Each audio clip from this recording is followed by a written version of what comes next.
Hey, it's Elior here, and we're gonna do verse number 4 of Adon Olam, taking it apart, letter by letter, word by word by word, so you understand what it says. So this verse is actually the whole reason that I wanted to break down this prayer, this song, this piyut, first of all, because of this verse. So let's look at it and see why I like this verse so much. So right from the start, we've got a prefix, ve. Do you remember what ve means? Sorry that my handwriting is so squishy, but I'm trying to write on a moving screen. My screen does not stay put when I try to write. Let's try again. The is and. And then this word right here, who, means he. Now, funny thing about Hebrew, who is he? He means she, and a dog is a fish.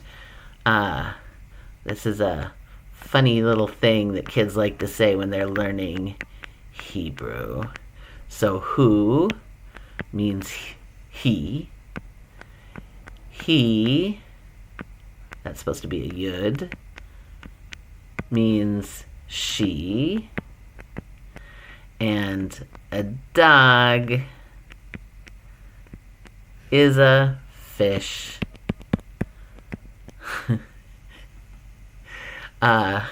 So, gonna erase that. Boop. And so we've got and he, haya. Haya, I'm going to go back to writing in scripts. Haya is the past tense of to be, was. And then we've got vehu again, so and he. Hove. Now sometimes you'll see this written hey, vav, vav, hey. The first one is to get the O sound, and the second one is to get the E sound. So a vav with a dot over it is called a holam, or a holam malay, and it actually doesn't function like a consonant. It functions like a vowel. It says O. And the vav without a dot on top of it or in the middle of it, when it just has a vowel underneath it, then it functions like a consonant and says v, right?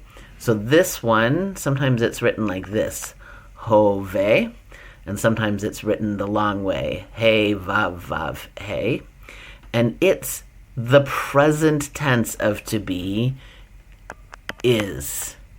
Now, if you've studied Hebrew at all, you've probably heard we never use is in the present tense. And that's true. The only time we use is in the present tense is when we're talking about God. God is the only one that is. So, and he was, and he is, vehu, and he, yehye, will be. So, and he was, and he is, and he will be. Betifara. This b right here is, or in script, like that, the prefix that means in. In. And tifara means like glory or splendor or beauty.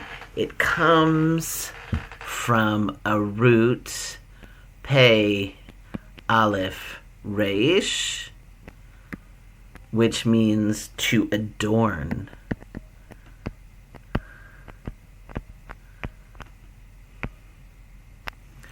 So, and he was, and he is, and he will be in splendor.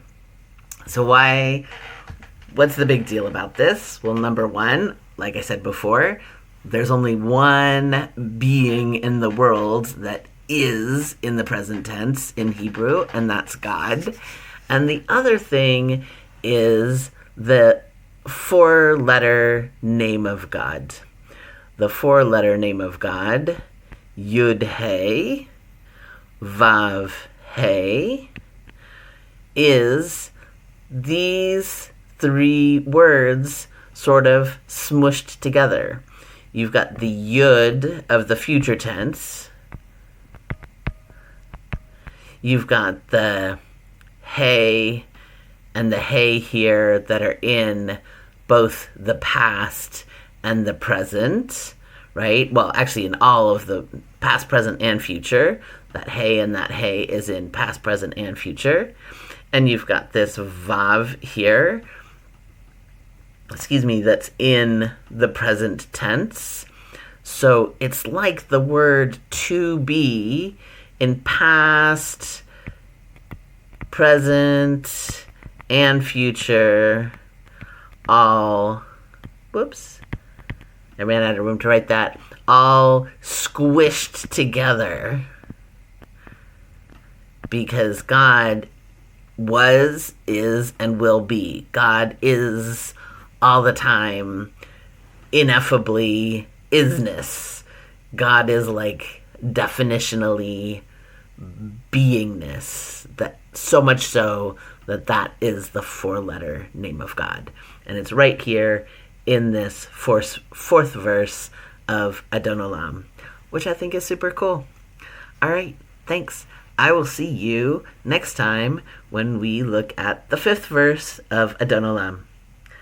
Bye.